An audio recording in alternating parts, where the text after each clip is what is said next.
जय शिवराय मित्रांनो. काल एक प्रकरण घडलं. एक तमके आमदार जी लोक स्वतः भोंगळी फिरतात, बनेलवर फिरतात, लोकांना मारहाण करतात, दादागिरी करतात, त्या लोकांनी शिवाजी महाराज आपल्याला शिकवणं, ज्या लोकांच्या तोंडात सतत गू खाल्ल्यागत शिव्या असतात, त्या लोकांनी आपल्याला शिवाजी महाराजाबद्दल शिकवणं किंवा शिवाजी महाराजचा मी लय आदर करतो, माझ्या नका काही अंगाअंगात शिवाजी महाराज आहे. कसले अंगात आहेत तुमचे शिवाजी महाराज? स्वतःची प्रतिमा डागळलेली असेल तर ती स्वच्छ करण्यासाठी छत्रपती शिवरायांचा तुम्ही वापर करता. तुमच्या इतके मूर्ख लोक कोणीच नाहीत. मग शिवाजी महाराजाचा प्रत्येक राजकारणी वापर करते मतदानासाठी. अरे शिवाजी महाराज कोण होते, काय होते, हे त्या पुस्तकातून कळलेलं आहे लोकांना.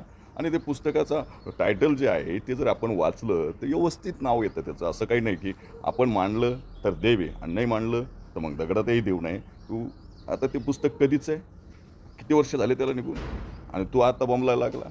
अरे त्या छेदमला कधी बोललं का? शिवाजी महाराजांचा अपमान केला, आई बहिणीवरती शिव्या दिल्या त्या तरुणाला की हे जयंती वगैरे कशी साजरी करायची. त्या भगतसिंग कोश्यारी या असे भरपूर लोक आहेत की छत्रपतींचा अपमान करतात. अरे ते जाऊ द्या.